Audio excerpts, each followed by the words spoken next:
Hi friends, welcome back to stock learning the adda.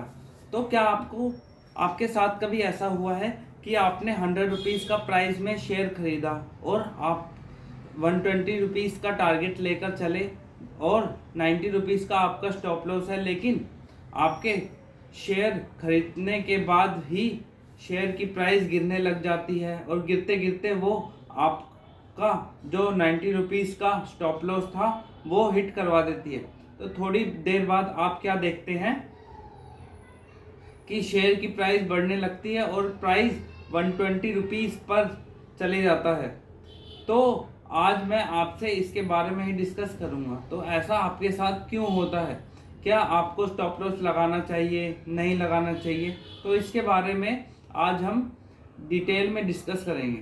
तो सबसे पहले समझते हैं कि स्टॉप लॉस होता क्या है।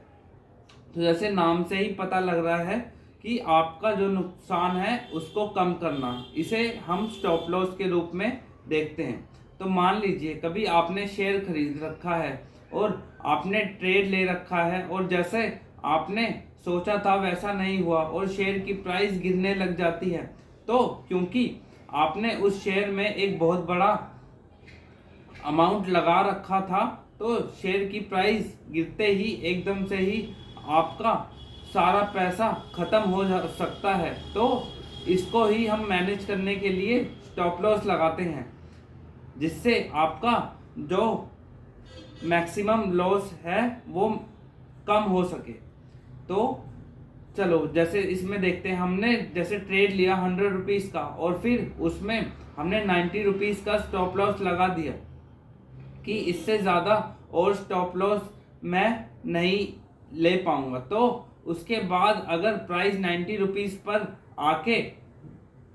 आती है और आपके ट्रेड एग्जीक्यूट हो जाता है, जिससे फिर शेयर की प्राइस कितनी भी गिरे आपको उससे ज़्यादा नुकसान नहीं होगा। तो एक तरह ये जो स्टॉप लॉस है आपका इंश्योरेंस की तरह काम करता है। तो लेकिन कई लोग कहते हैं कि स्टॉप लॉस खराब है, स्टॉप लॉस नहीं लगाना चाहिए।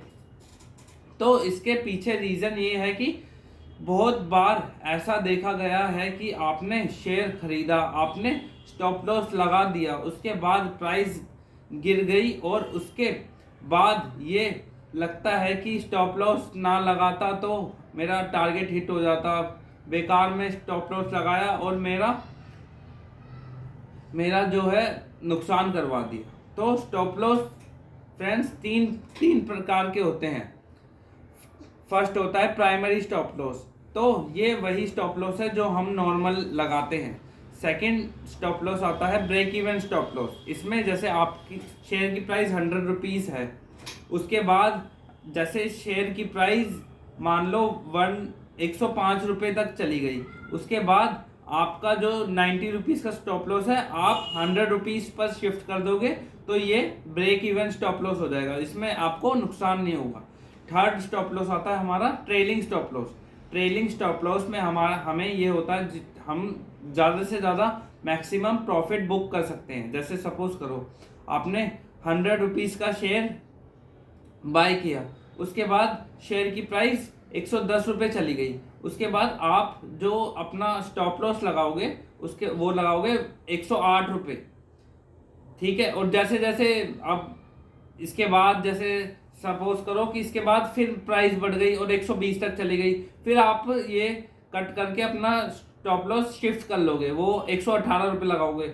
ऐसे ऐसे आप अगर शेयर की प्राइस सपोज करो 150 तक चली जाती है, तो आप एकदम से शिफ्ट करके उसे उसके नीचे तक, मतलब आप ये है ट्रेलिंग स्टॉप लॉस की खासियत, इसमें आप अपना प्रॉफिट मैक्सिमम कर सकते हो।